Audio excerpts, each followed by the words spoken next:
it's not. No, no, we've just started it now. So, again, welcome everybody. Lisa's here now. Welcome, Lisa. Glad you're here. So, my presentation is going to be kind of a 30,000 foot view. We might go a little bit shallower than that on ways to direct traffic to the average WordPress website. Most business people, especially, I mean, our focus here is WordPress web help. So people are finding alternatives to paying for expertise, that sort of thing. My model for looking at WordPress traffic, website traffic rather, is the hub and spokes model.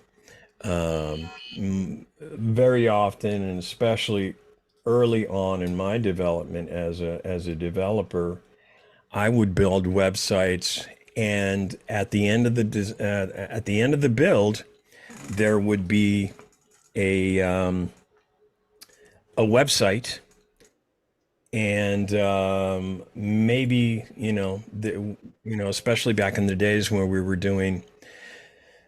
Hey, Hetty's here. Welcome, Hetty.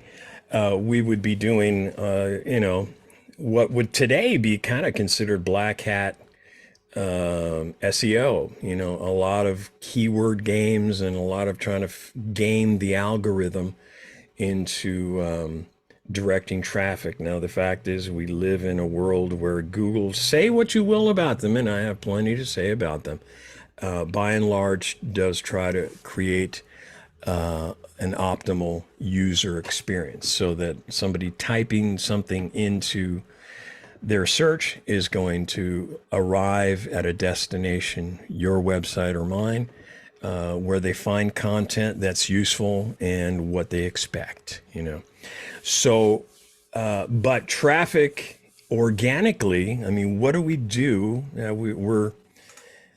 I've been on the web now for, well, I think this is my 30th year. So what do we do when the web is by and large optimized? I think we need to look at other ways of directing traffic, and these are certainly. I've had conversations with Darrow, and I know Travis, you and I've spoken about it. You want to be redirecting some of that DIY enthusiasm into other things that are well within your capabilities. And for most of us, we've got different social channels, we've got different tools available to us. So I'm going to take you through the hub, and let me see if I can I'm using MindMeister, which is a kind of cool tool for creating mind maps. And so we want to start with our hub, which is WordPress. We'll assume that everybody here is interested in WordPress, and it has some. I'm not going to go deep into the things that you want to have in place on your WordPress website. But here, let me move some things around here so it makes it a little easier to see. But essentially, your basic WordPress site has three aspects to it. You've got the core, which is the WordPress software itself, and there's a lot to that. There's Gutenberg, the editor, everything that goes into that. You've got the themes, and mind you, these are all different development teams. The core WordPress, as we know, is a open source, incredibly robust development community. A lot of those people are involved, or a fair amount of them are involved in actually the care and feeding and development of WordPress itself. The core itself can be used, aspects that you want to be maybe mindful of. Absolutely, updates.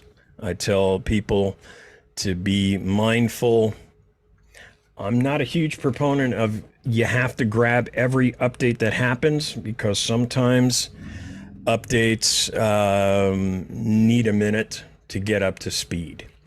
But updates is something that, I tell people don't go any more than maybe, and this is for people who are paying. A lot of times the people who are paying for updates and maintenance are paying a la carte, so I would strongly advise no one to go beyond 2, maybe 3 months at the most on updates. So if anybody here hasn't updated their website in 2 or 3 months, please see to that soon. And of course, you want to make sure that everything's backed up before you do that. There's instructions on the codex.wordpress.org, which gives you all kinds of information on how to do updates and what should be in place. But absolutely, backups should be part of it. Alongside building WordPress websites, we have to keep in mind that every WordPress installation, and WordPress started out as a blogging platform. It retains the heart of a blog, the ability to create posts in order to put up articles, in order to put up other people's content, whatever you choose to do. But if you're not using the blogging heart of a WordPress website, it's a tremendous opportunity that's missed. So a blog is like micro content then that ties in with your bigger picture. Is that how you would describe it? I don't know if I would attach micro to it, but I mean, we one of the things that, and we'll talk about it when we get to SEO. I don't want to get too bogged down in this thing because there's a lot of moving parts to this, but I wouldn't call it micro. But remember that keeping your site growing and continuing to add fresh content is critical for SEO, for keeping Bing and Google and all those engines sending traffic to you. If they see that you haven't added any content in a long time, that's no mucho bueno for your traffic. So, and one of the easiest things that's available. Oh, Magic Will's here. Got it. So it's more like supporting. Okay. I'm done. I It's just wanted to well, ask no, that to I think it clarify I think what it's integral. I think it's integral, and because we all have audiences, and audiences are interested in information having to do with whatever industry you're in. So this is why I create Google Alerts. I'm always looking for content. I'm always thinking in terms of who is my audience and what are they interested in? And if I can put that content in front of them, unless it's absolutely disconnected from what my business is, maybe I can bring that content into my website and give people a reason for coming back. In my case, I sell website design, I sell marketing and what have you. So I put, and my audience is small business. So I'm always thinking in terms of, what is small, I use myself kind of as an avatar because I'm a small business person. So the things that are important to me are, yes, web design and small business marketing. I put a little bit of wellness stuff, things on, how to reduce stress and maybe how to eat better, how to get better energy.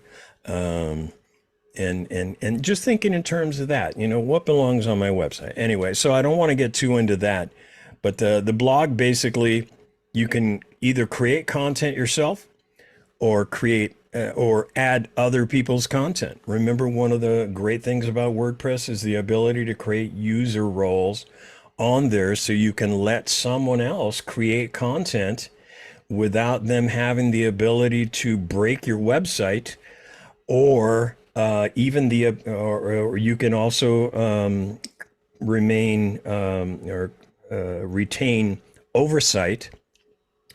So if I have an expert, Daryl's an expert on lead ads and marketing and all this sort of stuff. I can say, Daryl, I'm going to create a user account, and at some point in time, but Daryl's so busy, I'm so busy, we haven't done it. But would you write an article on Google lead ads on my website? And you know, Daryl's a friend, and I trust him, and we've known each other for over a year now. So I can give him a user account. But let's say it's somebody I don't know at all, but they're a subject expert. I can put them on there. I can give them a user role that allows me to okay their content first. Not so much because I'm worried about him posting inappropriate content, but I may want to go through and format it better. You know, some people can write really well, but they can't format worth a damn, and that I found to be the case a lot. Anyway, so the blog, use it. If you're not using it, start using it because it's a great tool you're ignoring. Sales funnels are another thing that you can create in WordPress. You know, there's click funnels and there's all these funnel tools, and I'm not going to go deep into this, but you can create these funnels, you know, and two of the very strong components of a funnel are the ability to use lead magnets and, well, a squeeze page or a landing page, whatever. These are ways where you can direct, you know, you can have product interest, you can have a product offering, whatever. WordPress is really great for that. I tell people all the time, it's like having those of us who are old enough to remember having an erector set. WordPress is this magnificent erector set for creating all kinds of stuff. Hey, Will, how you doing, man? So anyway, lead magnet downloads, you can offer them. You can have people download them right from the website. In some cases, you know, you can create lead magnets from content that you've already published, or maybe that somebody else has published and given you permission to use, you know. So that's the core. Themes, we know about themes. My main thing on this is to vet them well. We live in a 5-star world. Every theme that is available within the WordPress dashboard, you know, because you can go search for available plugins. There's a details page where you can see what's been published. You can see how long or how old that product is. Has it been around for a long time, or did it just drop 10 days ago? I like to use products from, first of all, I don't like going below 4 stars.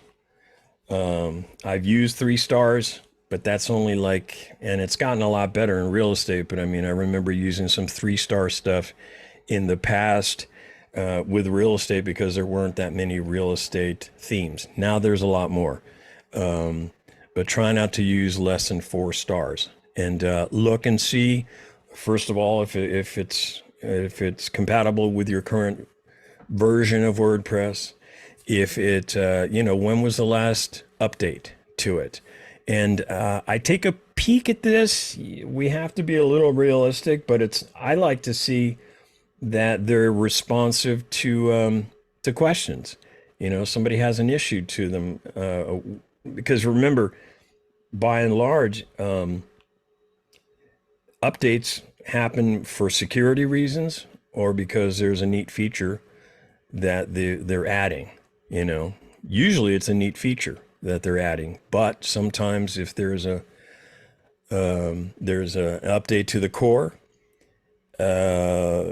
themes, and this goes for plugins as well, may have an issue with the new version, and it takes a little time to get them back on track. So vet well, and or get help vetting them. But the codex, again, codex dot, I'll put it in the codex dot WordPress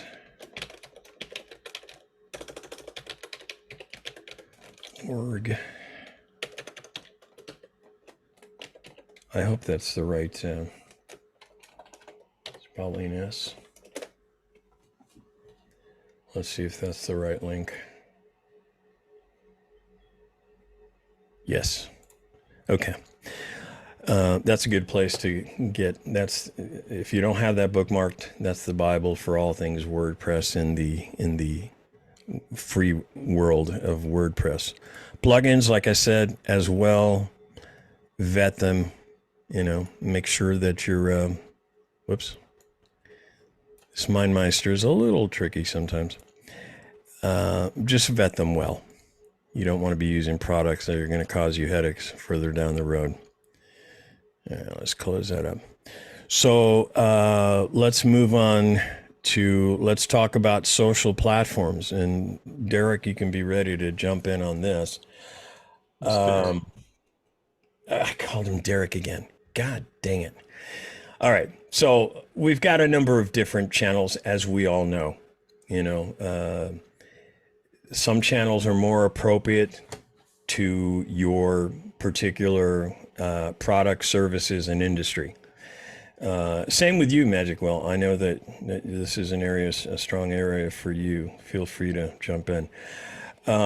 So in most of these, we've got the organic way to interact, which is, and remember, there's two factors to success on the internet: time and money. If you got a lot of time, you can do things for yourself. If you have money, you can pay somebody else to do it. And we do have a couple of subject experts on this sort of thing. But, look at...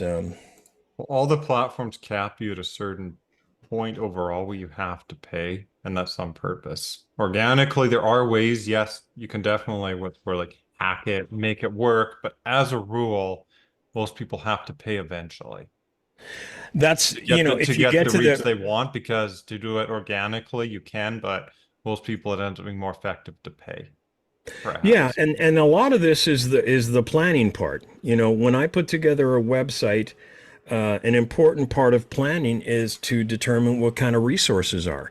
Because if we've got somebody who doesn't have an ad budget, maybe the best I can do for them is to set them up for saying, listen, okay, you haven't been spending money on advertising, but absolutely, and I've been this guy.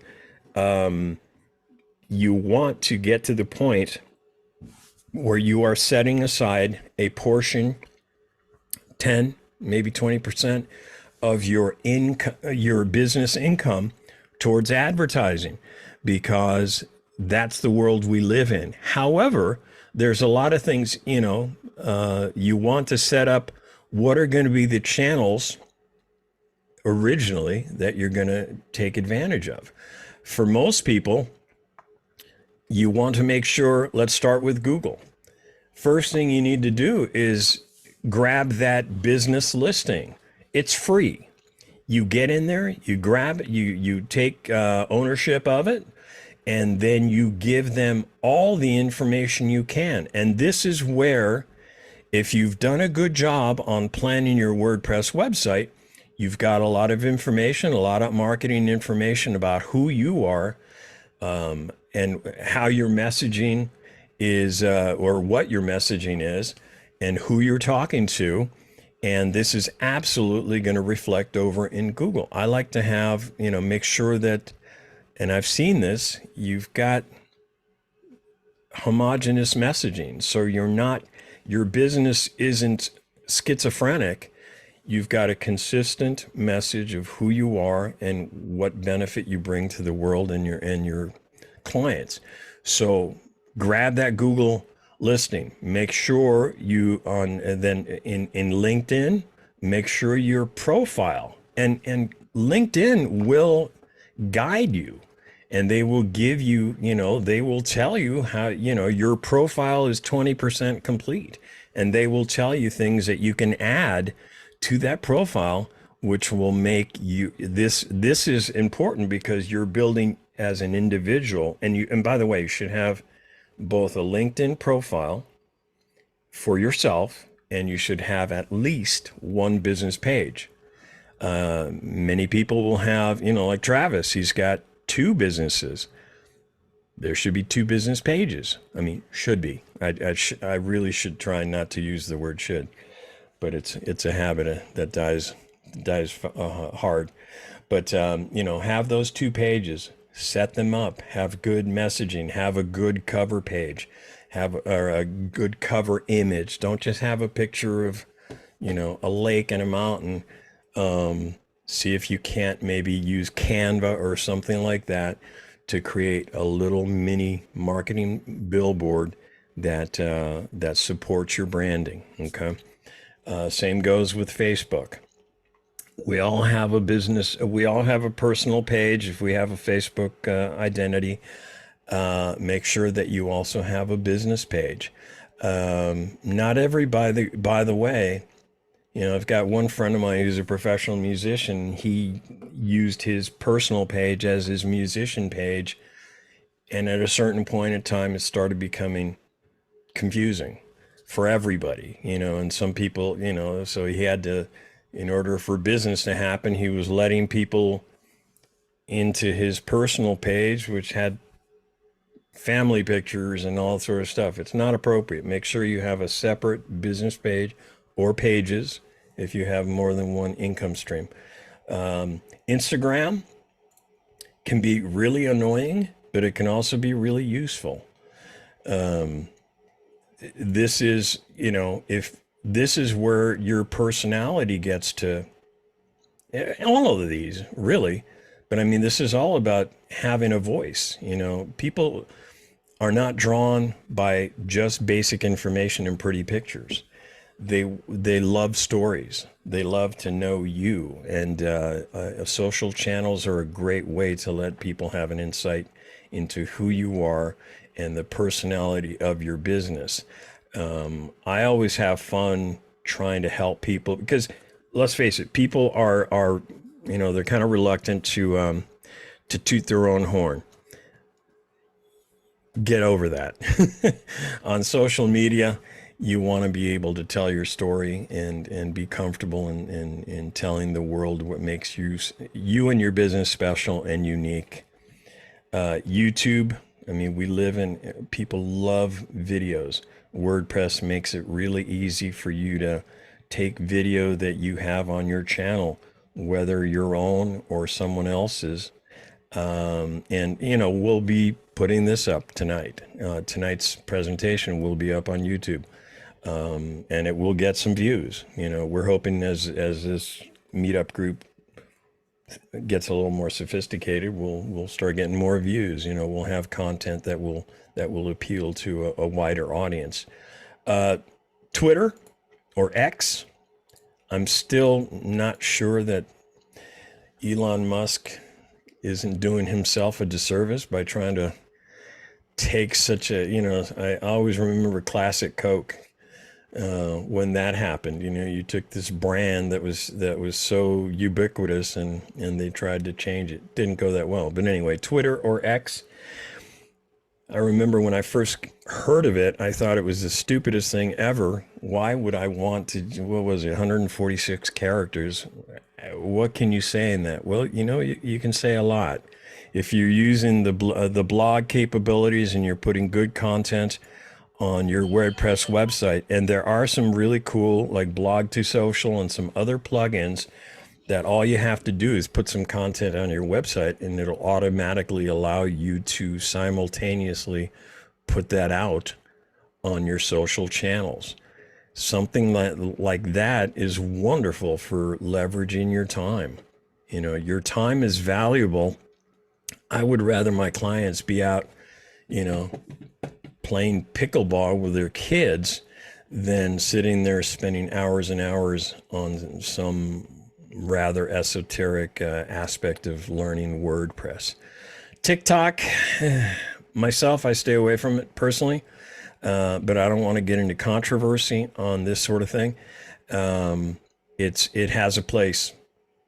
It's a way of getting eyes on. Messaging can happen through it. I'm not an expert on TikTok, but it is a fact of life. And when I see TikTok today, I think of how I tended to dismiss Twitter early on when I first came across it.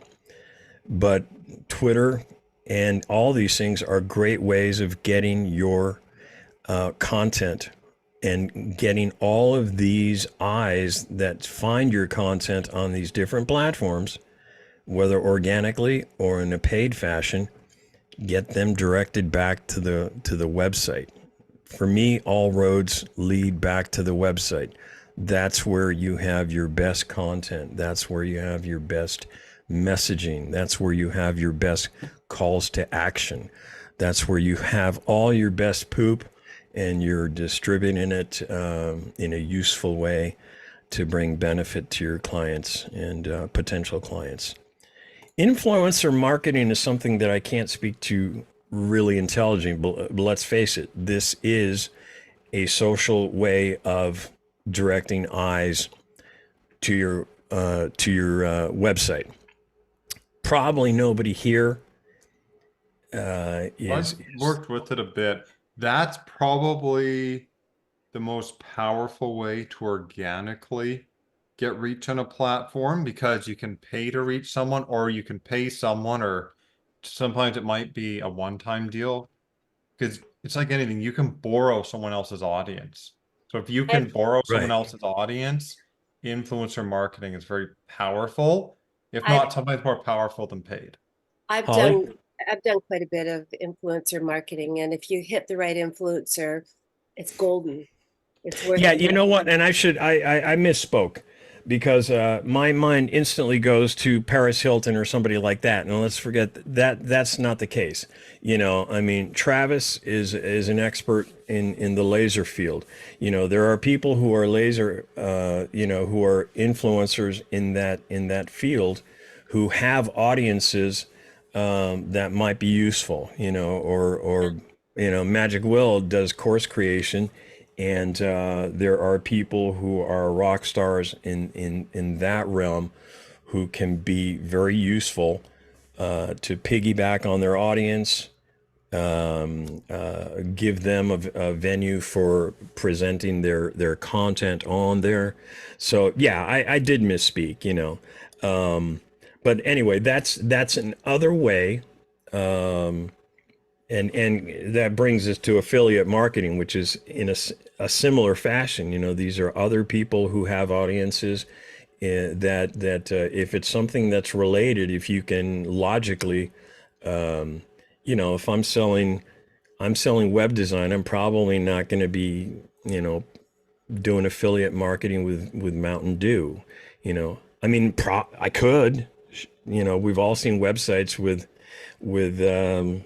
products that have nothing to do with the product, the main crux of that website, but it is certainly an option. And there are, ClickBank, and there are ways of bringing affiliate marketing as a way to direct traffic to your website, which again has all of your best information and products and calls to action. You might consider yada merging those yada. in the future. They're almost similar in a Influencer marketing. simplicity. You could probably just call it influencer, and because influencer marketing is so close, it essentially is affiliate. Affiliate is more like the tool in the back end for sale. Just food for thought if you're looking to leave No, it for now. my thought on that is influencer is an individual. Affiliate is more, a product.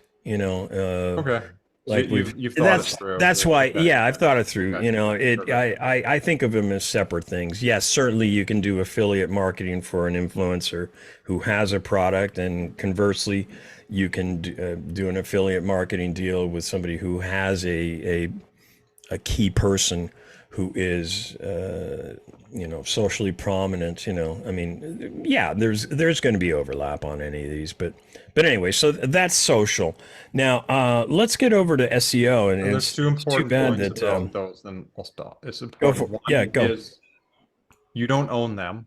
That should be mentioned. So of these, things you own are always better. You're renting on social. So but you'll get to other ones. And B, they're all just tools. Be where your audience is. At the end of the Yeah. day, it's personality, but where your audience is are all tools, and some go away, new ones rise. They're gonna constantly cycle, except maybe Google and a few of the big ones. They're constantly in flux. So And that does don't bring get too it caught does up in which one you use, just whatever works and where the people are you want to talk to and reach. If I may drop back to the WordPress just for a second, one thing that Daryl brings up, and this is the idea of links, both links and stale content. One of the great ways of adding content is using content you've already created. You know, if you've got 1,200 posts on WordPress, there is content that you've put out there with links, where the links may or may not still be valid. And also the content itself may be dated. So one good source of content for any website is if you have content that you posted, say, pre-pandemic, or whatever interval. You know, you've had a website for 20 years, you might have some articles that that you can retask, you know, but also be mindful that links die.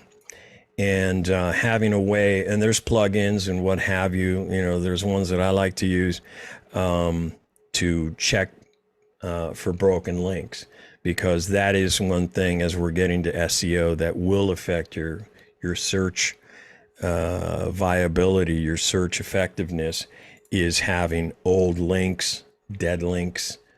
Yeah. So in terms of SEO, I broke it down to two when we were talking about this a little. You know, my main involvement as a web developer is to make sure that I am, whether there's going to be an SEO campaign that will be involved moving forward, or if that person's going to be doing all organic, because right now they've got they've got a beer budget and they can't be doing SEO, because let's face it, SEO and a lot of the pay-per-click things are an investment. You know, I don't like to say they're expensive. I like to say they're an investment. But you know what? If you don't have the money to invest, there are, and that's why we're here, there are avenues to pursue. So in terms of SEO best practice, let me see if I can get these all in.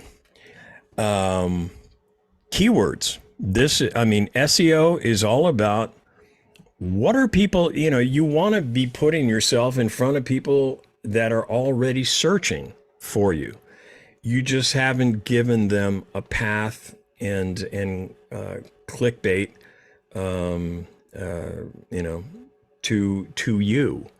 So part of your, before you start, and here's the thing, WordPress makes it really easy. You just install the software and you start building pages and posts. There's an old saying, measure twice, cut once. You know, I like to expand that. Measure 3 times, measure 4 times, and then cut. You know, and part of you putting together your website is to ask those questions that so many developers don't ask. You know, who is my audience? How are people searching for my products and services? And how can I help them by making sure that my content is friendly in terms of keyword?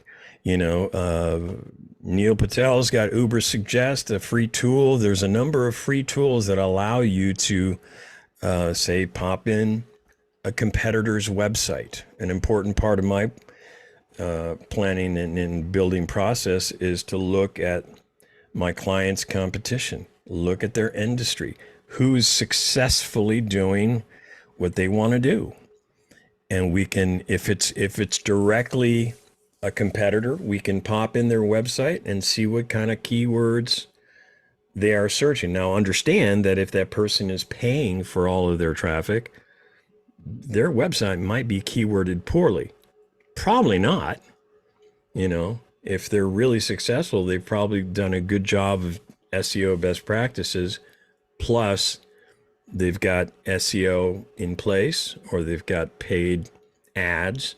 But for those of us who don't have a budget for, let's say, advanced advertising and SEO, there's still things we can do that will make our website attractive. Now, recently, something that Go ahead. There's a great tool, by the way, for keywords.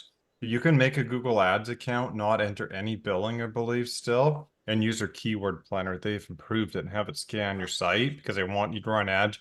It's actually pretty good now. I mean, for a free one, they give you volume and whatnot. Yeah, you just to Hey, look it up. Daryl, when you throw in one of those, feel free to put in the link. So if you've got the link for Google AdWords handy or any of these tools, I should have had like Uber Suggest and SEMrush, No, they things like are this. good. They're people overlook the Google keyword planner. Even if you make one Yeah. going into billing, it'll scan your site and say, here's related stuff. It's really, because I'll drop it in. It's worth exploring. It's an Yeah, awesome. there are some basically like I say, there are some great tools out there. A simple Google search will get you to them that help you ascertain what keyword, we were talking about Yoast last time, which helps us in terms of making sure that we can set a keyword for a page, or if you pay for the premium, you can do more than one keyword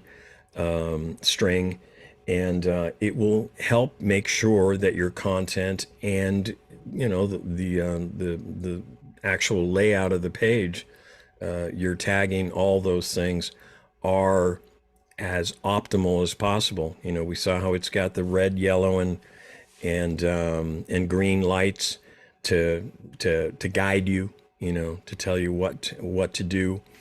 And in those terms, and we've talked about this for some time, especially since we're a California-based WordPress web help, and we're always the bleeding edge of anything litigious, let's say. ADA compliance, which is making sure, and I've been mindful of this to some degree for forever, because there are people that are visiting your website, well, depending on what your product and services are, that are site challenged, but they still need products and services, and websites that are not making it easy for them to get the information they need now are kind of in harm's way because litigation here in California, and as so many things are designed to spread, if we've now made it a thing where your website needs to be compliant. Most recently, they extended the net of liability to developers. Before, if there was a problem with your compliance, if you're not tagging things, if your blind visitors or site challenge, I guess that's the term, visitors are unable to get the information, then it would be something that they could take up the grievance, hopefully not in a legal way, but they could take that up with the website owner, the business who has this website. Well, now it's been extended to where the website developer can actually be sued. Now, before you go running for the fire extinguisher or the Valium, do know that enforcement always trails far behind. As soon as we started talking about this topic, I set up a Google alert for ADA lawsuits. And I haven't seen a single one that involved anything other than, somebody an actual handicapped person in a wheelchair or something like that. That's more the physical aspect of the ADA compliant. American Disabilities Act, by the way, is what ADA stands for. There's also WCAG, and I think one other one. WCAG is another compliance thing, which I don't get involved with because I don't do business out of the U.S., but that's more for the European for the European Union. I gotta watch my Freudian slips here. But anyway, if we're using best practices, by and large, it really helps us take care of that compliance equation. But I would encourage everybody, and bringing up the Google alerts, I find that I should have mentioned it earlier under WordPress. That's a great way to find content. Google alerts. Google it, is a great way. You go in there, you set up an alert, a search, you then kind of save it. And for myself, I just get a report every day. Any of the keywords or any of the Google alerts that I've set up, ADA lawsuit being one of them, once a day. Although they will send it to you as it happens. I warn you, if you've got a lot of different searches like I do for different businesses and different topics, you'll make yourself nuts because you're going to be getting emails from Google all day long. I like to get it daily. You can also tell them to tell you weekly. You know, you can sit down with it on a Saturday and get all your different alerts and see if where in the world your particular keyword interests popped up. But this can be a great way to keep ahead of content and also keep ahead of any sort of government, any lawmaking or anything like that. Google Alerts is a great tool. Proper tagging for images. You know, if I'm putting an image on a post or anywhere, you know, when we got to remember there's the initial website we build, and we make sure that the pictures that we have aren't blank. We want to make sure that there's a description, and you get better at it. You know, there is an image of a person eating an apple. You know, you can maybe put you know, wellness.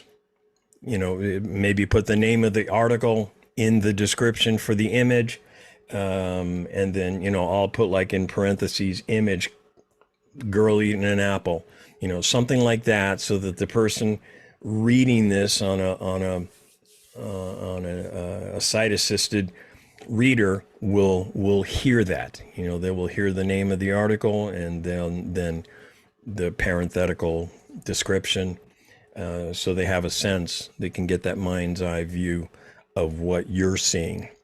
It should be alt tagging, because that's the specific one. Like the description's there, but as far as I know, it's not guaranteed the description you enter in WordPress will show up. That could be internal. It's actually the alt tag. That's what for sure gets carried out to the web. Well, WordPress does do that. If The description will get carried out, and it's not just the alt tag. Well, I do for every image that I put in, I'll put the description for the, well, we're not talking just, I mean, ideally, and you can make yourself crazy on all this stuff. And this is where it's best to hire an SEO. Yeah, I don't want to go through it. So because I've done both, but if you look at the images and how code generally on the sites, alt tag is an official tag with a line. The description in WordPress, I'm not sure guaranteed that's going to make it. Other thing, I would just say the alt tag. It does say alt tag, which is a description of WordPress. That's as far as I'm going on it. Just that's it. Okay. Well, I mean, when we create a block, any item in WordPress, we are given the ability to tag it. So be mindful of that, and understand that, you know, there are, Accessibility. I remembered this time, Travis, is a plugin that Travis introduced us to, where they actually, it goes through and it reviews your site. It makes adjustments to your tagging. And one of the attractive benefits Travis told me about is there is a certain amount of legal backup there that they're willing to do, letters written and responses to any sort of possible litigious activity in your direction. But I would say that, and I'm always the cheap son of a gun who's trying to use the cheap tools. So there are websites that you can use to punch in, you know, when you're doing, building your website or reviewing your website, you can put in your URL and they'll tell you how compliant you are. And you can use that to change how you're doing things. Well, how your site is, you know, they won't make the changes for you like Accessibility will, but you can respond if you have the awareness of how to make those changes. You can take their suggestions, make the changes, and then you review it from time to time. And again, if you're using SEO best practices, you're not likely to be a target for this sort of thing. But if you're higher profile, and if you have products that are really going to appeal to a siteless audience, I mean, any number of things. I mean, now everything gets searched by bots. I mean, I have no doubt that there are predatory attorneys out there hiring IT people to use bots to go out and find them websites that might be a good target for litigious behavior.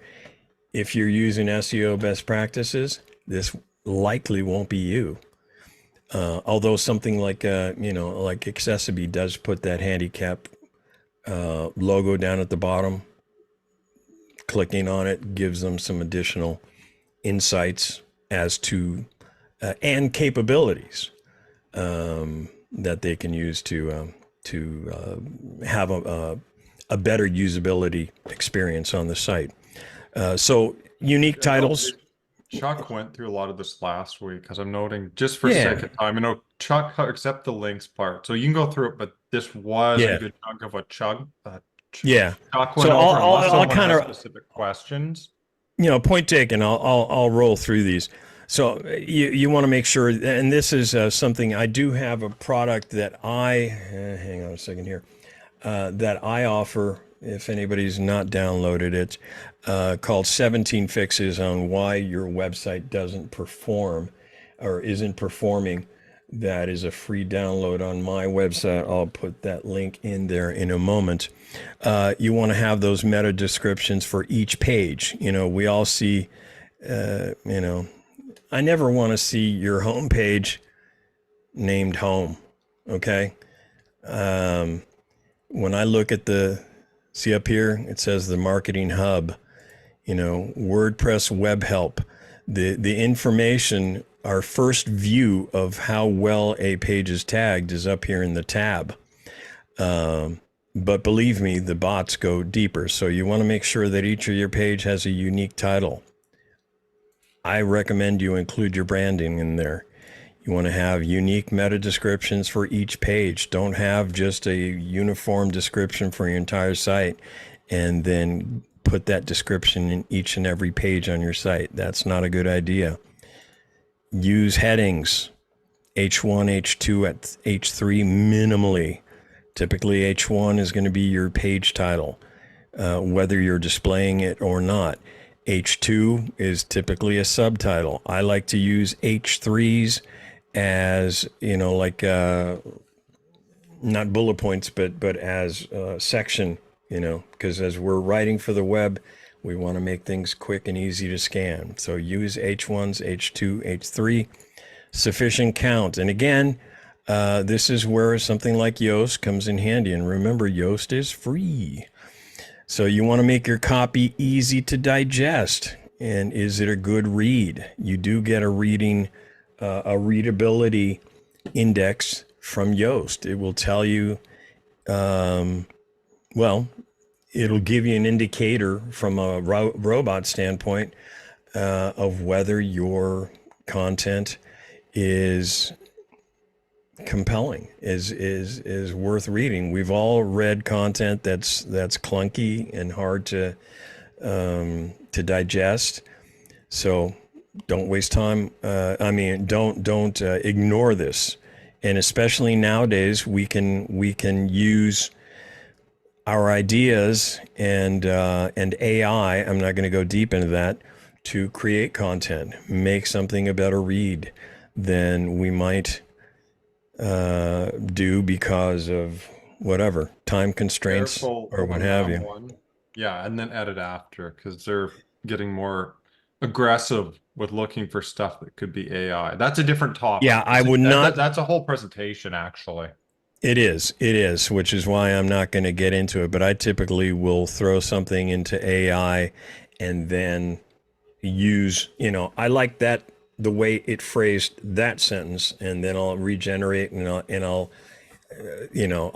be a patchwork of mostly my ideas with some because sometimes I like some of the ways it articulates something. I'll give it a tone, restate this,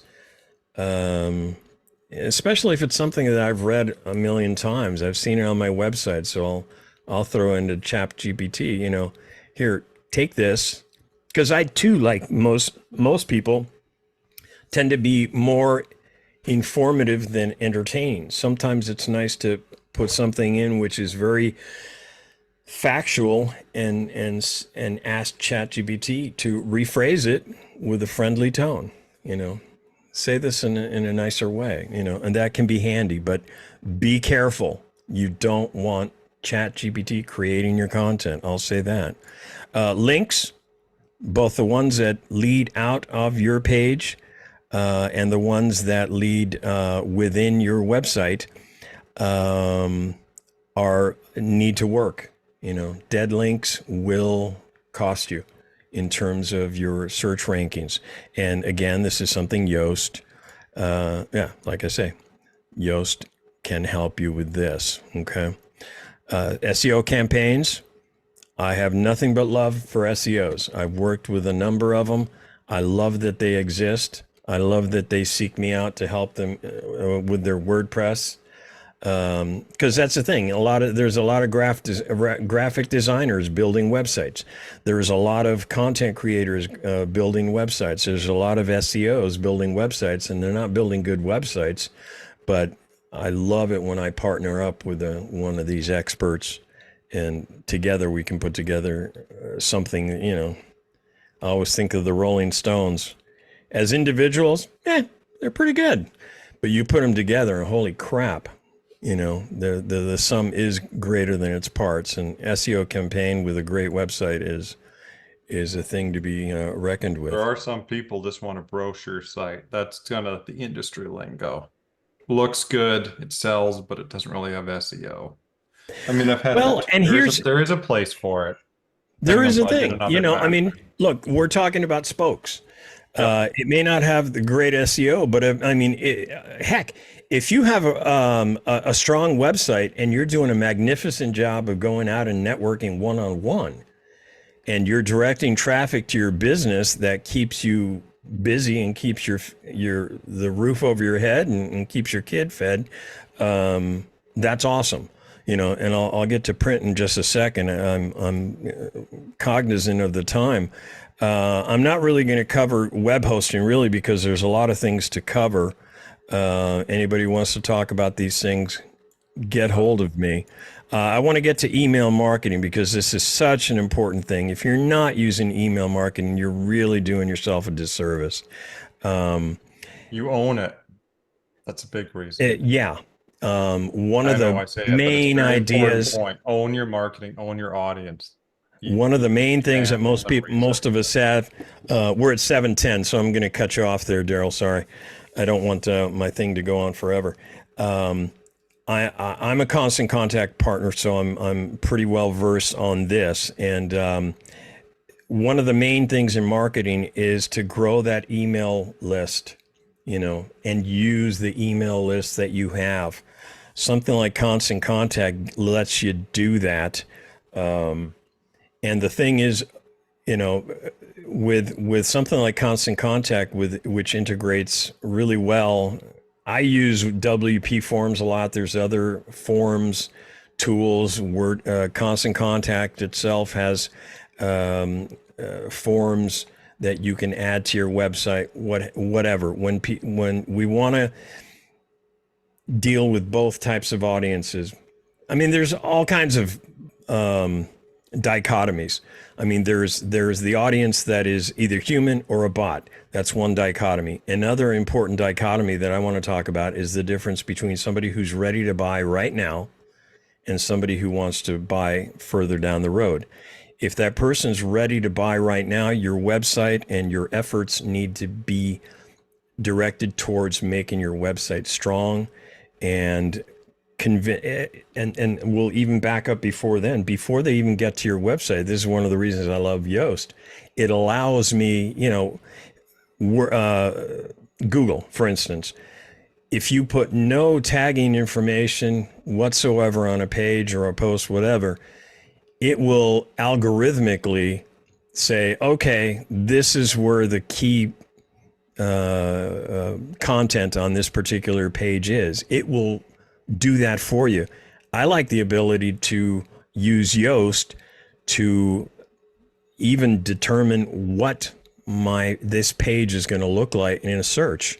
And remember, not just your home page might show up in a search. It might be a page, a tertiary page, third level page might show up in a search. So important pages, we do have the ability to determine what they look like, but so you've got these two audiences, people ready to buy now and people ready to buy later. If they're going to buy later, then let's stay in touch. Let's make sure that, Brass Ring Web Design or Laser Engraver Pro or AYD Marketing, whatever the company might be, remains front of mind, or at least on the side burner, until they're ready to pull the trigger on that purchase. So when somebody comes in and they're not ready to buy, I want to capture their email address so I can stay in touch. Not spam them, not be annoying, but think in terms of what kind of information can I get them to respond to. Now, if I'm doing a good job on the content on my website, then and using social media to disperse it, then Constant Contact or whatever, there's others, MailChimp and what have you. I like Constant Contact because of the resources. They've got superior customer service. They've got a lot of tools, a lot of templates, a lot of cool stuff, and their pricing is very, I think, in line with most of them. I like to, at least for even the most basic web owner, be setting up content, yes, but one of the powerful tools that you can do is set up an automation,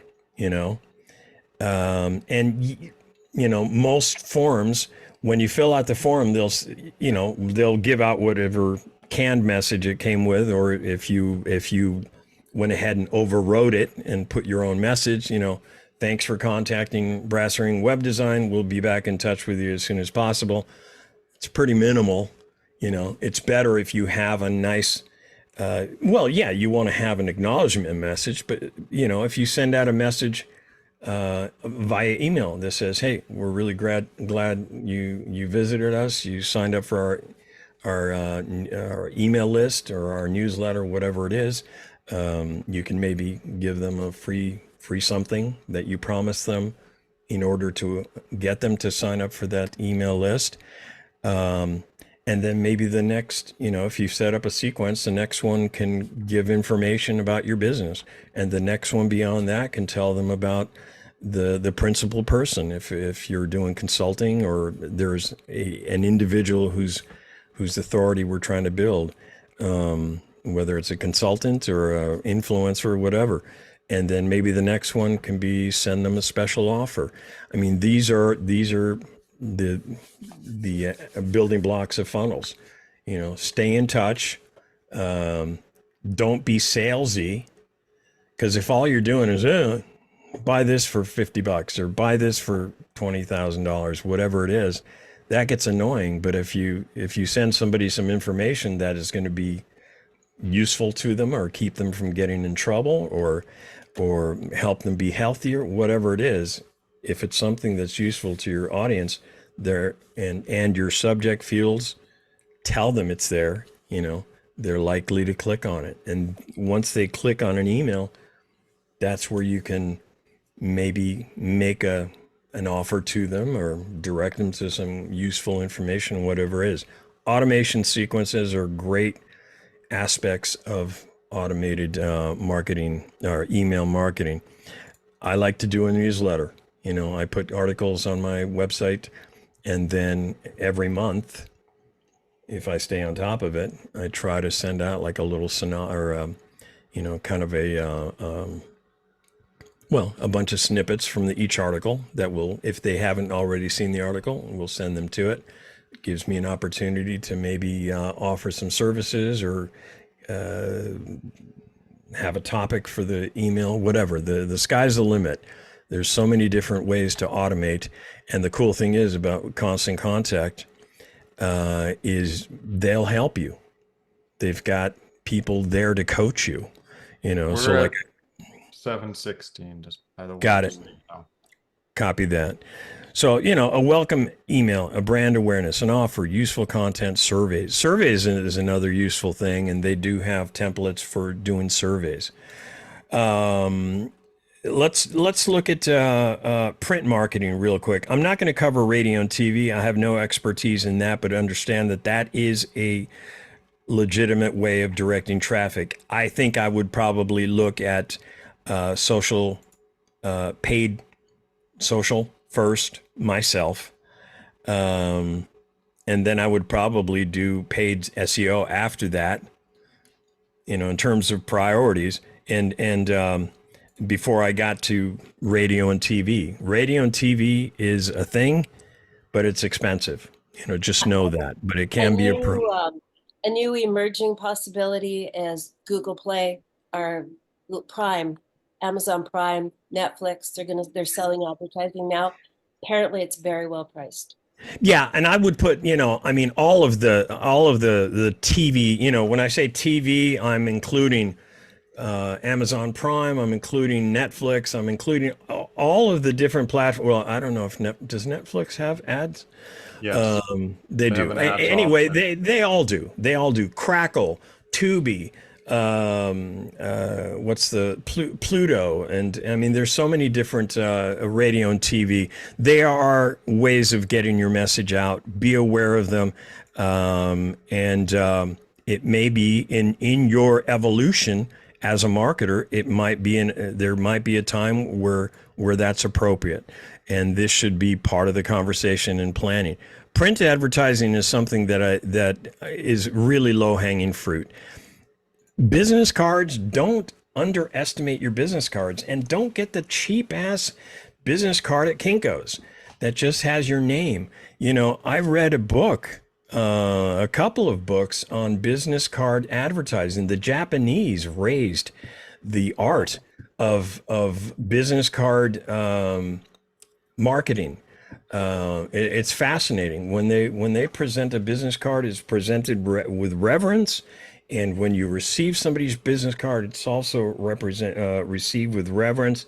Just the art of using your business card. Don't just throw them out. Don't just like, here, take my card, and let that person just throw it in their pocket. I hold it out. Now, my business cards always have two sides. I don't think I even have one here in front of me. I always encourage people to take advantage of the back of the business card. Most business cards are blank on the back. A good business card has can use the back of it as an effective billboard. I've created a lot of billboards from tax preparation or tax, what do you call it? People who are in tax trouble. And I encourage my clients to, go to these networking events and put them face down. So a person sees a thing, you have tax debt, or you're dealing with addiction, or whatever it is, something that grabs the eye. They pick up the card, and then they can turn it over and see your contact information. So don't ignore those. We now have all kinds of stuff, gotprint.com, all these really inexpensive ways of creating print material that will support your website. Great ways of directing traffic. Mailers, a 4x6 card that you can throw this can go in conjunction with your email sequences, maybe if you have a bunch of people reaching a certain level in this automation sequence, you can then send them a print mailer if you have their address. Typically getting actual mailing addresses is not as easy as it used to be, but if you have them, you might find that's viable. Novelty swag, we all know about that. Some people spend a lot of money on it. It should be part of your overall budgeting for marketing to decide whether it's a waste of time or actually useful. If you're marketing to people going to networking events or going to symposiums, things like that, we see novelty items used judiciously. If everybody at a particular symposium is taking notes using a notepad that's got your logo on it and your contact information or a pen, whatever, might be viable. Anyway, billboards, benches, banners, etc. That's another way of using print marketing. Okay. Did I not cover anything, Daryl? I think I got everything. And I took much longer than I expected. Yeah, fun thing I found with swag though is give out good swag and people will wear it. If you give out a good quality, let's say shirt, people will wear it if it's really comfortable. So if you get cheap swag, I've noticed I wear stuff from other companies because it's lasted years because they buy good quality clothing or something. So years later, you'll wear it even with their logo.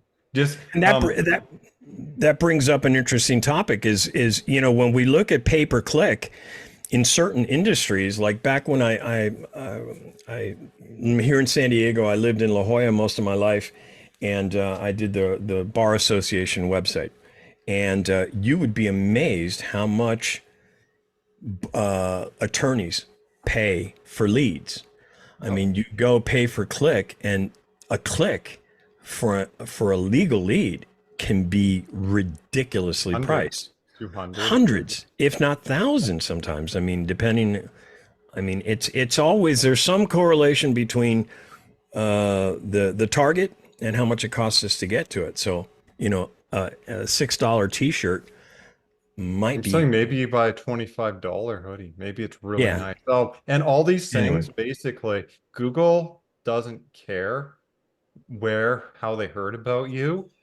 So fun fact, indirectly, all this stuff, if it's driving people to search your brand, Google it and click on your website, it looks at click-through rate. That's actually helps your SEO. So if you're not saying doing the best, say you're doing the bare minimum on your website because you can't afford an SEO or whatever, but say you did more print because you were local, that still actually helps your SEO in a way. Well, Because you're generating traffic to your website. If it's generating traffic to your website, Google doesn't care that they saw a print ad and then Googled you. All they care about is they Googled.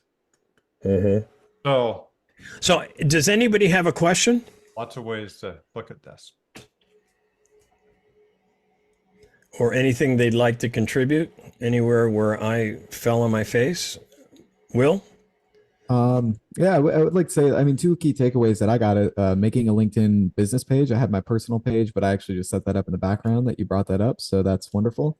And then also I was unaware you could buy ads on services like Netflix. So that is just two takeaways that really blew my mind tonight. You can buy ads on Shopify too. Audio ads are big now, the different streaming platforms. So Spotify, these different ones, people pay to put ads there. It's radio, right? Voice, video. It's just placement is now digital. So yeah, TV, radio, you name it.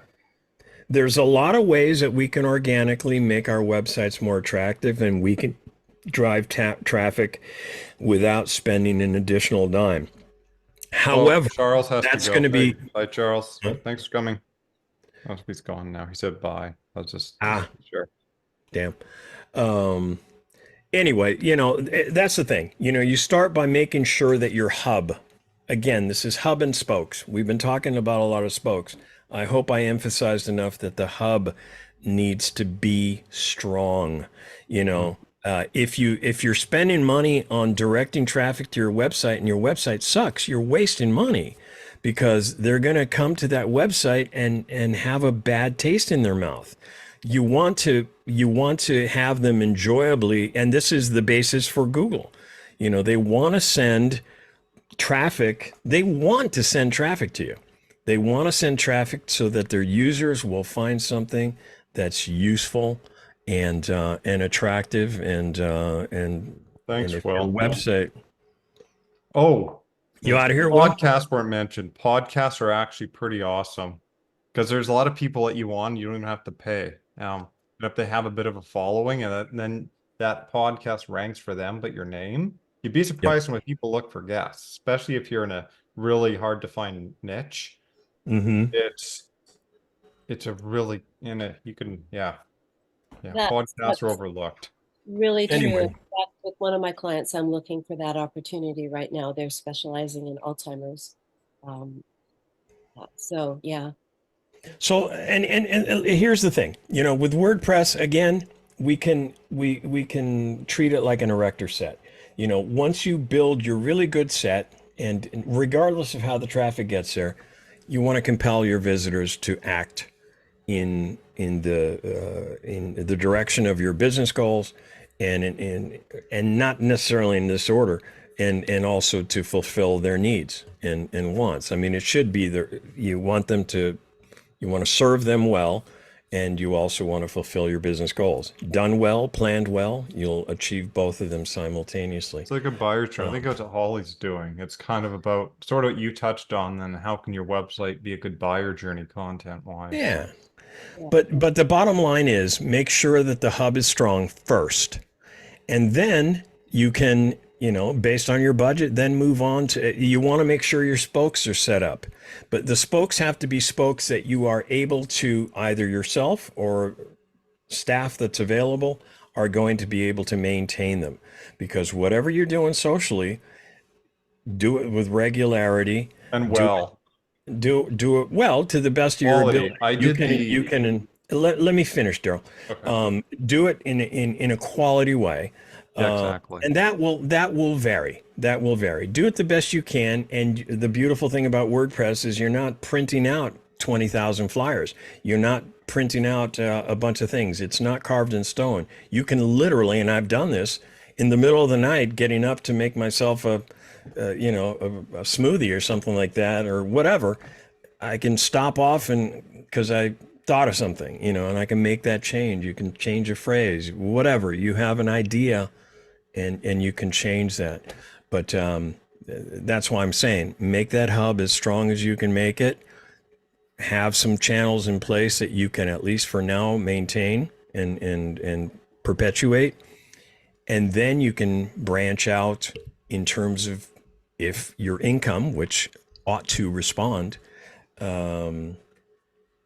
increases, make sure that your mind is towards planning to spend money on it, whether it's in paid ads or better content or improved SEO, if that's the case. But remember, there's lots of tools to help you get your SEO pretty banging.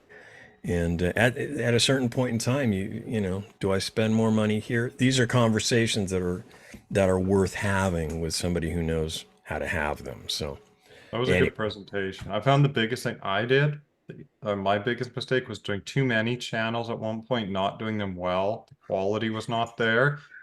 Break it down, chuck it down, like you said, less is more. Strong hub. Do one, do two, do it really, really well. And then once you can get help to expand to other ones or whatever that looks like, quality is just as important. So no one needs to be overwhelmed. They just pick one and do it really well. If it's LinkedIn, do that. If it's just LinkedIn and email, just do that. Just whatever it is. If it's networking in person and emailing them, just own some things, do it really well and expand, and then add them as you're able to, keeping up quality. And it's very manageable. I think that's what you're saying, right? Yeah, that's the thing. I can't remember how many times I've said to someone, listen, if I can, and here's the usual pattern. People come to me because they've just realized that they've not been doing anything, and that there's so many things they could be doing, and they're overwhelmed, and now they feel like they need to do 6 different social channels, and they got to do SEO and all this sort of stuff, and they got to learn web design, and they're really overwhelmed. If I can get them doing one thing regularly and well, or to the best of the resources available, and now with the AI, our resources just automatically gotten better, we can build on that. And you really should build on it. Once you got something happening regularly, then once you learn it, then it's not a bell curve of learning it. We can now learn a new thing. We can now move on to the next spoke that we can add to it. Ideally, we want to have all those spokes, everything from print advertising to radio and TV and what have you. Those But two whatever things that flail in the wind. baby steps, man, baby steps are powerful. I mean, they really are, and they're usually doable. So Well, you answered it there. That was informative. I like that presentation. It was a lot, but it was informative.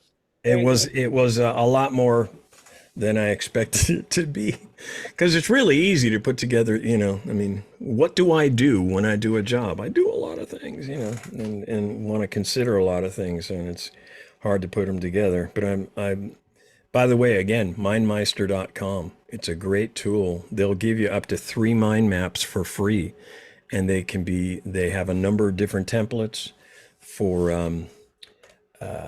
different types of uses, organizing your business and what have you. And I would highly recommend looking into it. Speaking of lead magnets, you have one. If people start join your mailing list, you send them a guide to their website.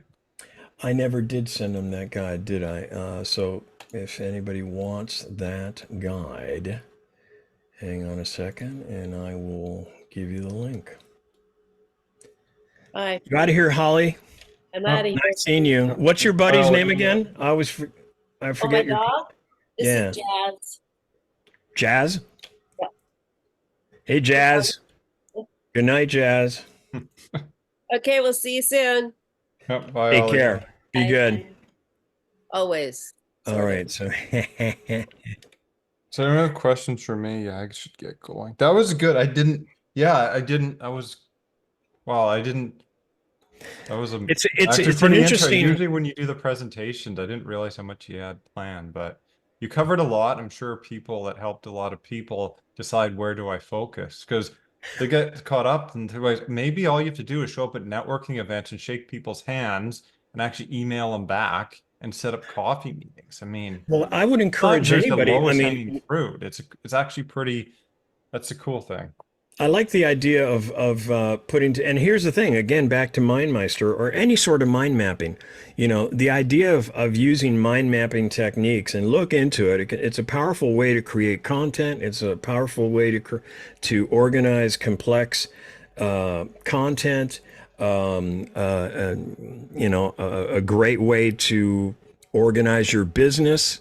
Because we've all got complex stuff going on, but it can really, having that 3D, that 2D representation of all the different aspects and the ability to expand, you can go down different roads, that are important to whatever endeavor you have. Oh, so I have a question about this one's about the presentation that Holly, well, because I'm helping her a bit with it. You Yeah. covered a lot of it.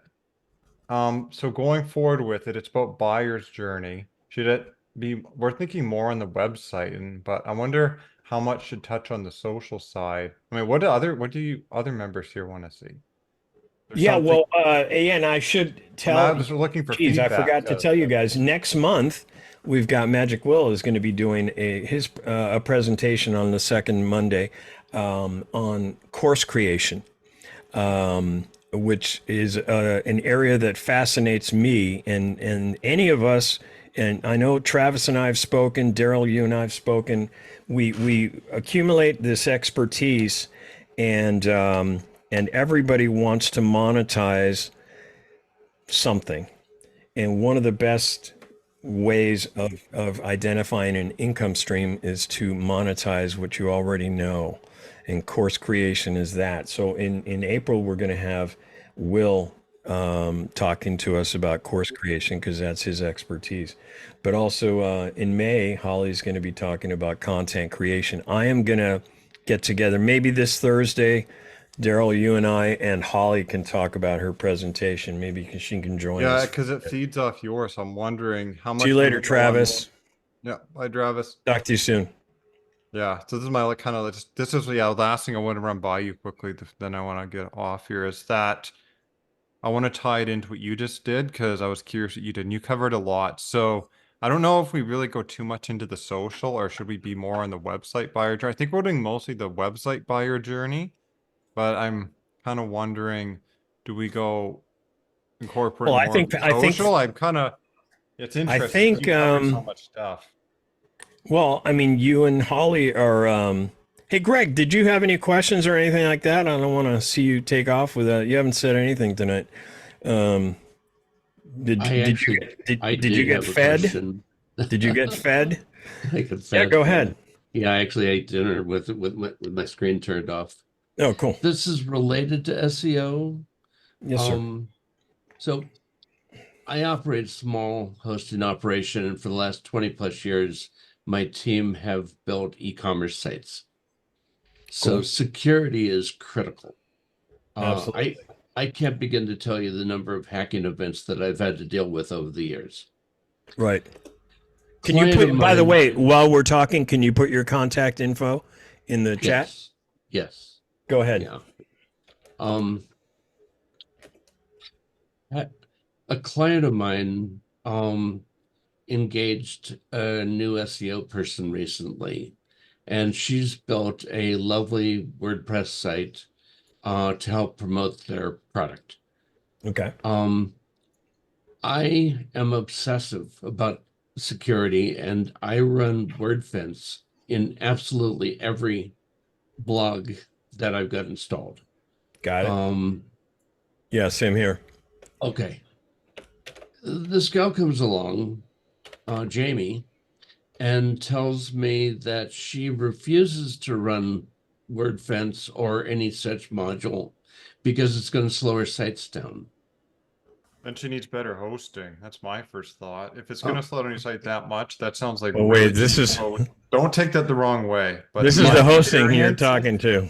I know, No, I'm- but this is the first time that she and I have worked together, so she doesn't know my environment. I know, I'm not saying that anytime I've seen it slow, I'm not saying you can always get different grades of hosting and there's different grades everyone offers. Maybe she needs a better tier from you. And you know what I Yeah. mean? Yeah. Like, honestly, it's the only time, unless you have excessive plugins, hosting solves it. And there's Well, different levels. I don't know Probably if, I don't know if different- Greg got to his question. What was your question? Well, do you find that a shocking response on her part? I don't. I do. I don't. I That mean, she won't it's use- a legitimate question. I think you yourself, as you're using the tool and well, I mean, look, if you've never had, how long you've been using WordFence? How long has it been out? Yeah. A long time. Okay. So, and you've never had this objection before, right? No. Because this is a sales objection. So as a salesperson, not even as a hosting professional, I would say it's beholden to you to do some research and into the question of WordFence. Now, for me, there's reasons why people have apprehension about WordFence. There's things that make it less than perfect. That being said, it's a pretty damn great tool in most It is. ways that I've come across it. So I would look into it, and maybe you can tell us about it next month, because I'd be curious to see what you came across. I've never thought about that. The slowing the site down part. About it slowing the site down. But Yeah. I've never seen that. And the only time it is because someone bought a hosting package or I came out really. But usually it's because what I meant is they bought on a tier of hosting. Typically, Mhm. there's a total. They've usually gone with most providers have a tier. Okay. Usually they've got the lowest price tier offered because most people have VPS. So I didn't mean to come out across. I was really rude. I apologize. No, But I'm if not you taking it bought, that way. like Don't a worry shared about it. hosting through, and you probably have VPS. I'm sure you probably through your setup have different grades if they have traffic. It simply could just be education. Is that? Well, they just remember, need- they need to- that could be all it is. That's Daryl, let I've never me seen point out to you what Greg told us. He has a potential client, right? This is not an actual client, right? No, this is an existing client for Oh, it whom is I'm sorry, Yeah, my they're bad then. existing. I Yeah, it's host two existing. sites and now a third one that was built for SEO. So she just doesn't have it on her website currently, and you're encouraging her to put it on her website? No, I demanded that I was going to. The site is hosted on my. Here, I'll show you the site. What's your client? At the end of the day, your client has the say, and Yeah. they should be able to say, put that on there. And You can share your screen. Here. I sent it directly to everyone. yeah. Yeah. FalconMarineProtection.com. Oh, I thought you wanted to show us something. Okay. No, I just give you the link. Oh, I see. I see. Okay, gotcha. Yeah. Well, like I say, I mean, if there's, I would certainly do that if a client, an existing client of mine is concerned, I would take how long can it take? 5 minutes? I know. And see how much of that is if it's valid or it's just somebody being paranoid.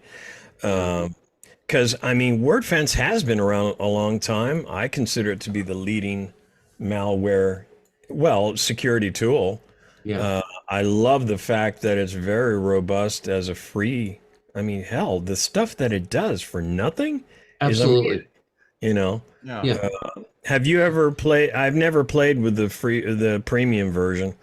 I've never found a need for it, but anyway, yeah, I would It look. does a lot free. I have a few clients who've got the paid version. And the Okay. nice thing is that it updates the roles faster. Yeah. Oh, okay. Well, That's a nice site, by the way. Nice and simple. Although the phone number's not clickable though, by the way. I don't. Yeah. And the No, email. Yeah, I know. Oh, you've seen it. Yeah, just Yeah. little stuff for. Yeah. Other question, all-in-one security is a different plugin. Have either of you any experience with that one? All-in-one security. Yeah. I'm trying to remember the one that I used before WordFence. It's been so long. It's been so long. I've been using WordFence for so long that yeah, I haven't used that one. Did I used to use Word all-in-one? Damn. I just gave you the link. Is anyone else noticing the site? Like, I wonder. So this SEO built the site. You're hosting it, correct? Correct. Yes. I would say, and I'm not trying to say to who here, who say someone's better here. If none of your other clients, you don't have issues, I'm sure. Most sites are pretty good with your hosting, I'm sure, right? I try to. Yeah, I'm clicking on it and there's something, it seems kind of to open is taking the time. It doesn't even feel like it's the hosting. I doubt it's your hosting, honestly, at this point. I don't know. You guys try it. I'm clicking. It's definitely a bit of a delay, and I don't think it's your hosting. Okay. Do you try to find that, Edward? Just try opening the sub pages. There's and that would be way more than a plugin causing that. Okay. Like that's Which side am I looking at? this one that's being shared. FalconMarineProtection.com. You're finding services. Just click on one. It took a few seconds for me. It's definitely a delay. I was getting. It does load, just wait. There's a little bit of a delay there. what theme are we using? I can get you the answer on that real quick. Hold on a second. I mean, I would think theme before I thought.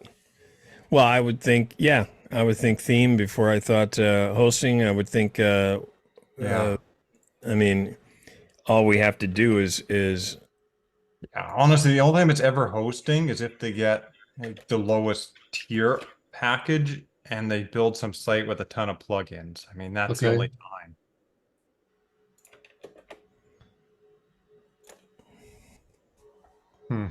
I'm doing a test just on one of the services page. Yep. But what's cool about tools like this, they're free, and they'll tell you what's going on. Okay, I think the So thing that she's using. It gets a C grade. That page that we that's looked high at. load time, though. Yeah, it is. But look at the things that it suggests. You get an F in 3 important areas. But when I go over here to the pull down, it'll tell me what to do. Yeah, I mean, a site like this, I would install caching software, and probably if there's caching Well, on your site and through your hosting, utilizing stuff like that, there's lots of tricks to get this ways well, to get here's the up. thing. A lot of and we've talked about this in the past. Nowadays, and I'm dealing with it right now, I do not like using third-party website builders. A lot of people use them. One of the reason I don't use them is because they slow websites down. So I'm always thinking in terms of the theme, and is there a third-party web builder attached to it, Elementor or something like that. Now, Elementor claims not to slow down sites. I still don't like to have two editors in place. I know Gutenberg has got its issues. I'm in the process of changing somebody from, I've used the same theme for a long time, and now they're the newest version or the newer version. There was kind of a paradigm shift where either the thing was sold or they got hired a new development team, but it completely changed. And one of the things that changes, and now Elementor is a required plugin. I don't want to use it, so I'm Even switching. then, I've What's never that? if you build a site using best practices, Hmm. Uh-huh. I have them. They don't take this long to load. This is getting on the like at this, people like click, they're gonna leave the site. It's something like, is it 2 seconds? Three Yeah. seconds are gone. So this Well, is look at definitely this. a Look at concern. this. I mean, this is one that's usually fairly, your if your headers are expiring, you know, Yeah. uh, if it's set to expire very quickly, then you might need to have it expire less quickly, and there are plugins that can help with this sort of stuff. But here's the bottom line. Take advantage of Pingdom Yeah. to diagnose what's going on. Okay. I would think, I always think theme and whatever editor is being used. And if I was a betting man, I would bet you a buffalo head nickel that there's a third party editor added on here so we can have neater bells and whistles. And you know what? Like just recently, I started using, well, I've been using Spectra for quite some time, which is a plugin that adds blocks.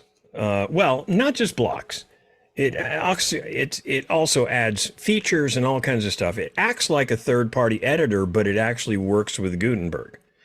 So Okay. it's like a hybrid between the two. It claims not to slow down your site like most third-party editors do, but it's called Spectra.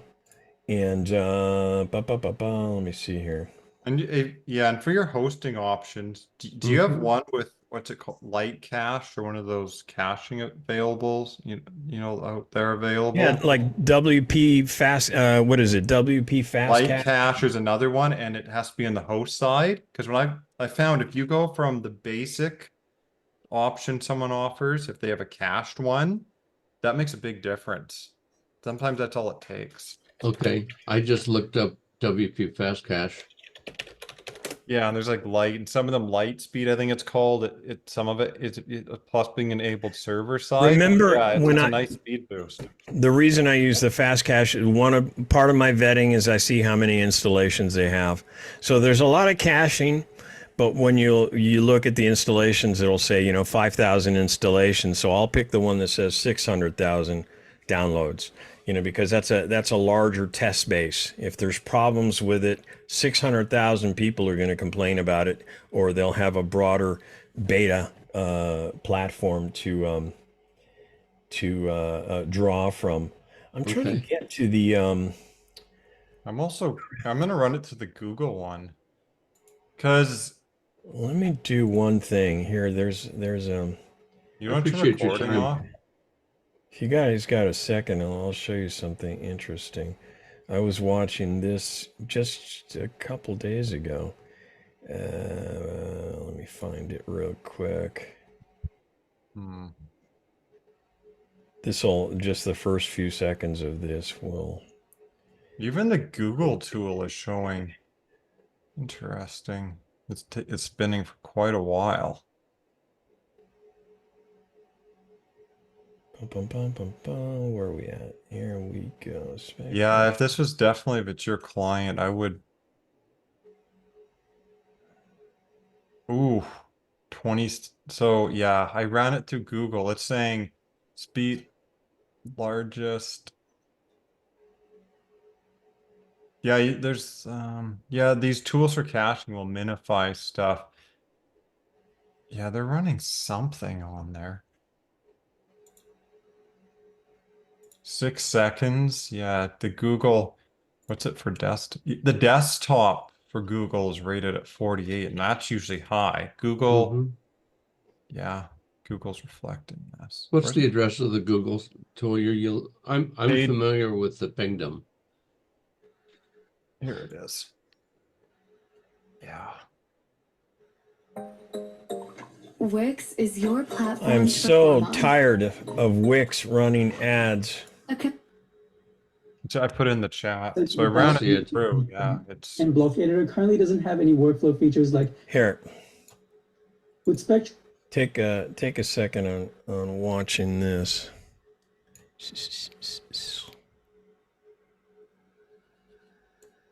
yeah. Do Just they the do that introduction Spectre here. lets you waterfall? build ultra-fast, modern websites, and it's easy enough to use even if you're a beginner. Hi, welcome to the Spectra walkthrough. I'm going to show you everything you need to know about getting started with Spectra. Before we get into the demonstration, let me first explain why we developed Spectra. Now, we all know that there are a lot of WordPress page builders out there, and we also know that there's a lot of common problems when it comes to using third-party page builders. I'm talking about performance issues, compatibility issues, stability issues, lack of uniformity, as well as a high learning curve. And as you know, in 2018, WordPress introduced their own page builder called Block Editor, or otherwise known as Gutenberg. Although it provides great foundation to create basic designs within WordPress, at the moment, it's quite limited. Its target user base are not website makers, but mostly bloggers, publishers, and people who want to create simple websites. This means that Block Editor is often not enough for those of you who want to create custom, modern designs for your WordPress website. For example, there's no powerful layout system with the rows and column structure, which is actually the backbone of custom design web pages. The blocks available are also quite limited. They lack the customizability and design flexibility needed to create beautiful websites without using any coding. And Block Editor currently doesn't have any workflow features like copy-paste styles or presets that a lot of other third-party page builders currently do. And lastly, it also lacks modern features which help you build mobile-friendly websites easily. And that's quite a lot of limitations and problems, right? And this is where Spectra comes in. Spectra is a page builder developed on top of Gutenberg. Its mission is to help you build ultra-fast, modern websites while also being easy enough for a beginner to use. And what's great is Spectra works with all themes. With Spectra, you get a powerful layout system with rows and column structure, and it provides a range of essential and customizable blocks that you can build your websites with. It has features to help you. Anyway, How do you see the waterfall? Do you remember? I'm trying to see the waterfall for the page load. where are you at now? Oh, you're still looking at With Pingdom. mobile-ready websites. No, I'm looking you at won't the slow down your website. What website I'm either. wondering is the waterfall. I think there's a way to see it. You can see where it's slowing. The slowdown is. It Well, tells look you. right here. You need to make fewer HTTP requests. You need to configure the e tags, and you need to change the expiry time on the headers. And these are all things that can be changed. So there are Yeah, the yeah, answers, you know. And if we can get this down under 3 seconds, because I mean, the fact that we've got these, look, this does not look like standard WordPress. Oh, here it is. I Yeah, found it. no. Okay. It is under this Google tool. Google tool. So Daryl, we had our answer. Yeah. Let's not do a deep dive at 7:55, please. Yeah. But Listen, anyway, look, thanks you for the may time. want to, if you do find, I mean, this is a website that you have some access to, right? I've complete access to it. This is her website, the lady who doesn't want to use WordFence. She built it for my client. the She did. SEO Okay. using is my understanding, not the client. Well, You know, and then it's a simple matter for you to see what if she's using a third party. I would guess, I doubt this, you know, all this stuff, these overlays and buttons and things like that. This is either something that's been built into the theme or it's got a third party on there. Either way, it's not being as effective. So look into something like Autoptimize. You know, there's some optimizing tools, but first I would look and see if there's a third party builder, because that's your first culprit. And I guess there's ways to, you know, my solution is not to use third party builders. I just put the list of plugins into your chat. Did you? Uh-huh. Oh, Elementor. There's Elementor. Yeah. So there's your Something else I'm wondering here. And then there's essential add-ons for Elementor. And check out what else I'm sharing. This isn't going, but if you go to if you click on in the Google one, it opens up. This is what I want to see. It's sometimes it's if you click view tree map, you see it? It's showing this, which is a YouTube, something to do with YouTube. Yes. Which indicates this is just the biggest one. Which page are you? This could be what. Yeah, see, I just put the on this. I'm suspect as something to start, maybe a first point. Yeah, Daryl, I put the secondary page into Pingdom, so you're looking at the homepage. Homepage where there's YouTube videos. Yeah, so there is a YouTube video on the homepage. Likely as not, there's a plugin capability that's allowing you to put this in. I mean, you can tell me, I'm trying to remember if Gutenberg has a YouTube block. I could be wrong here. I'm just looking for they have an embed. They have an embed block, which usually isn't great in Gutenberg. But if this is a block specific to YouTube, it might be being less than efficient. Yeah. There's an easy test. Just disable the YouTube video and then see if it loads faster. I was finding a quick, obvious starting point because I. Yeah, but see, Daryl, the point I'm trying to make to you is I went straight to the. You know, you told me to look at the secondary pages, and their performance. So you're looking at the homepage, which does have a YouTube. The secondary pages don't have those, but they still have a slow load. So the YouTube can't be complicit in the slow load of the secondary page. So that's where I would start. There's something that's inherent to the way this website operates. Actually, no, wait a second. There is a YouTube video. So you open up the tree fall. So I'm running single urgents. Is it YouTube? That's secondary. Too? Yeah, no, there's is it the same YouTube or a separate one? Understanding, keep birds off. Yeah, there's a different YouTube on, you know, one thing that might be a possibility is to maybe, I mean, if YouTube is causing an issue, maybe put your YouTube videos all on one page or something like that. But likely is not, you know, by using an optimizing plugin, using a caching plugin. So something like it's spelled, where is it? Here. Yeah, I did another page. Yeah, I mean, definitely do the other ones. It's flagging YouTube as the first immediate biggest usage. Okay. So I'm going to put this. Yeah, take that for what it's worth. And then, some caching. Edward's way better at this than me. Caching's a big one. Yeah, just a caching plugin. So there's Auto-Optimize. Does WordPress cache have lazy load built into it and all those other features too that you can enable? I found those help with slow sites, lazy load and minify. Those are usually options. Those are usually options that you can determine based on your own. But they're in the plugin, right?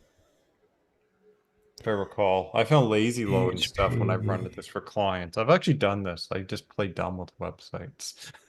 If I do lazy load and stuff like that, you can usually work through this once you figure out what it is. Yeah. Okay, let me just find you one more link, and then we are way over time. Yeah. Actually, we're not that bad. I mean, we're a No, half I hour. mean, apart we're now. good.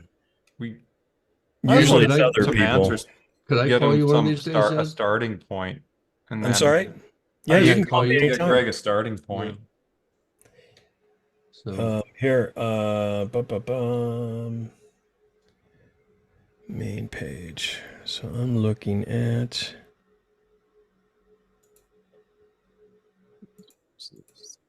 Why is this giving me trouble? For some reason, the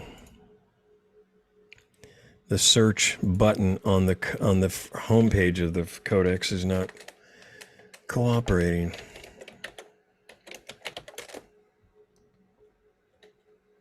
So PHP. Let me look at something here. Okay. Plugins. Oh, are they? Is that the plugins are running? Sorry. Oh, there's some in the chat. Elementor, Essential Add-ons, Header, Footer, Magic Page, and oh, those must be the yes, plugins. those are plugins that she's got installed. Oh, What was the address of that Google Chrome.github.io that you were looking at? That's the it's developer tools, right? Okay. php.webdev.com, I believe. Oh, here, yeah, it's this one. Yeah, it piggybacks off of Lighthouse. Okay.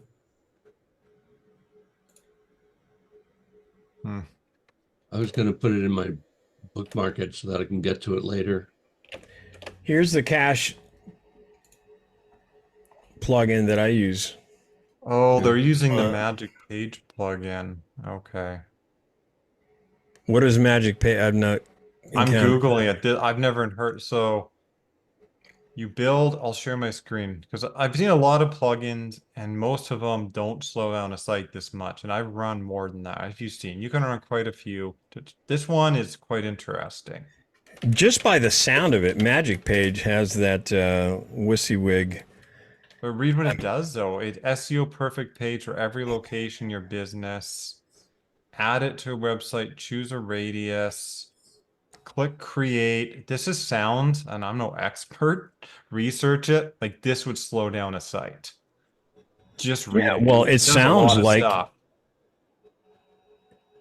Yeah, magicpageplugin.com. Okay.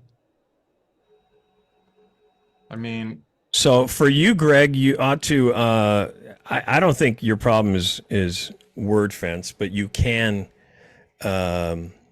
She's got some other more likely. Elementor is supposed to be reasonably fast, yeah, but it's still not as good as staying within the core.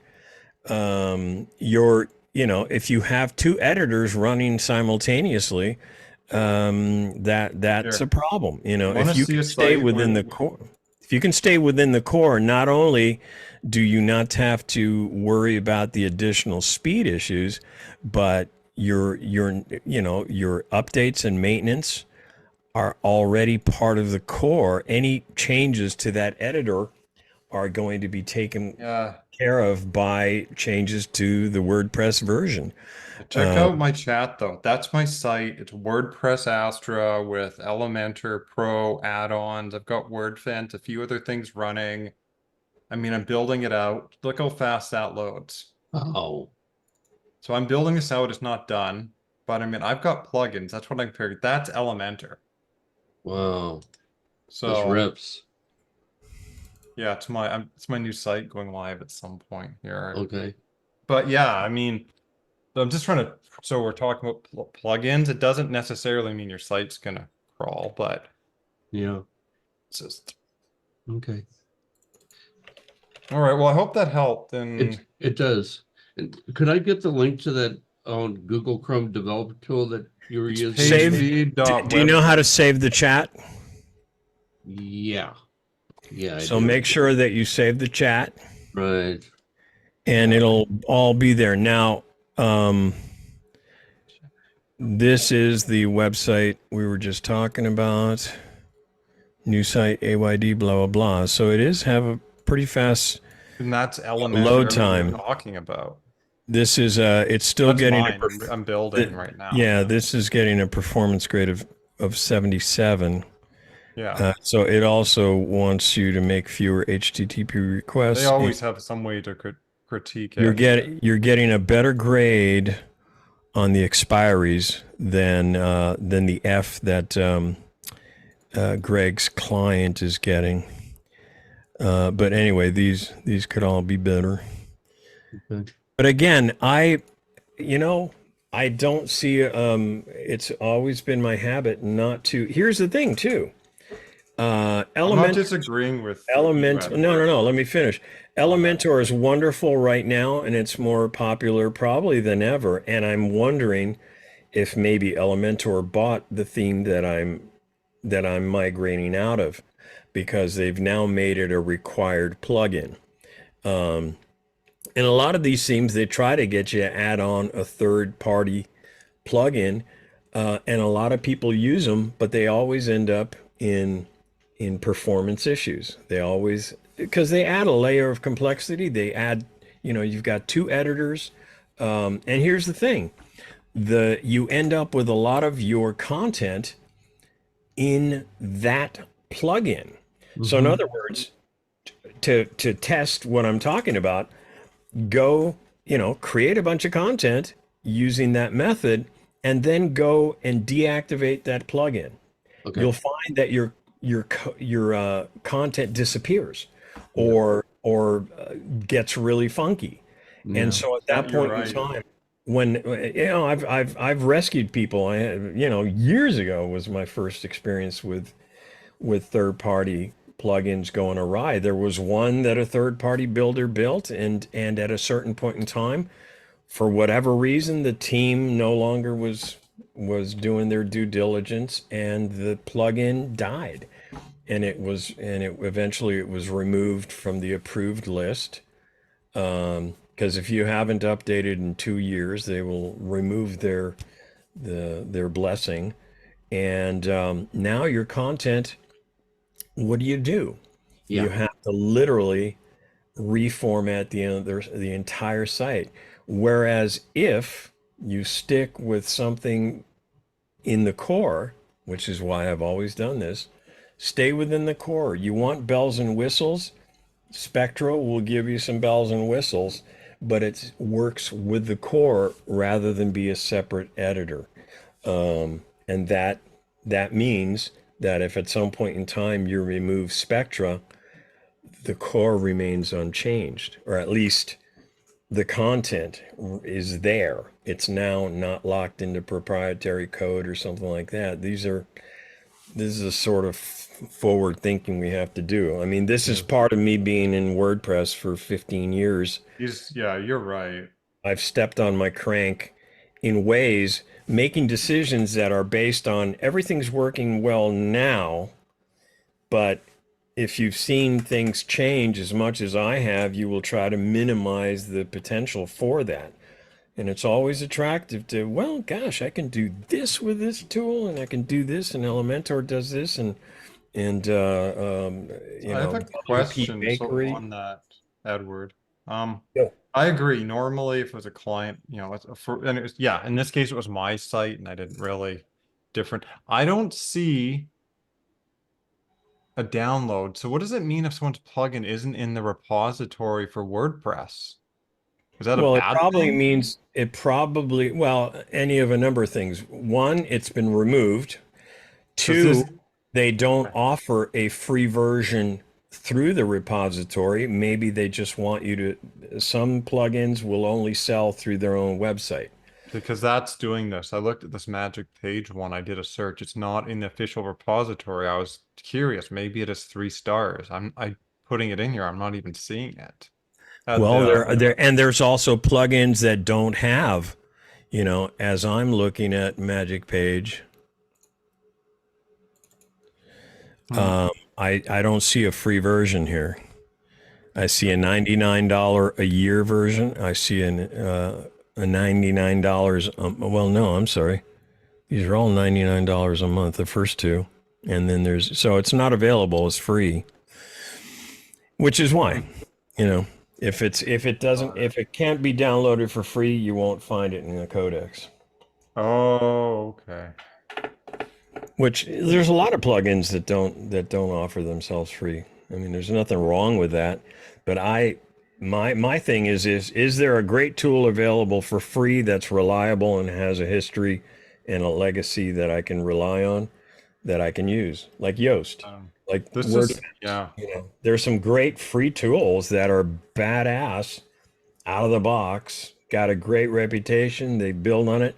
Now they give you every opportunity to go, hey, if you like this, check out our premium, and that's the model for WordFence, model for Yoast, model for a lot of things. But anyway, so I learned something new. I didn't realize there were plugins that did all this. Even I would be skeptical of putting this on my site. And I use Elementor and stuff. I mean, I know I'm a little bit in that, but I'd be skeptical of putting some plugin that does so much stuff like this on my site personally. It makes me think, like, if it's doing that much in the background, that's just gonna has to slow your site down. Yeah. And it's got to be noticeable. So cool. Okay. Well, listen, nice. yeah, Thank always, you for your time. if there's ever a question, just type in the name of the plugin and reviews. Yeah. And Yeah, I did that. I and can't see really. what people are saying. Yeah. I'm enjoying these meetings. I'll see you next month. Yeah. Good having you here, Greg. I may And well you put your contact in the chat, right? I did, yeah. Okay, cool. I'll probably give right, you a and you call one of say- these days and say hi. Please do. Oh, here, one more thing I'll give you. It's plugins. If you ever want to have, I'll talk to you next Thursday about the other stuff. Okay, Edward? yeah, we'll talk about Holly's presentation. Okay. All right. But I Bye, mean, everyone. sounds good so far. Okay, so there's my scheduling link. Oh, okay. All right. Gonna save the chat again. Yeah. All right, guys. Nice to All meet right. you. Take good care. All right, you have a great day, and I'll talk to you next month. Hopefully, at some point in time, maybe we can get this group built up to where we can meet every couple weeks or even. I'd like to see that. I'd be in favor. Yeah. Yeah. Anyway. All See right, you next. guys. Thank you. All Bye-bye. right. You take care.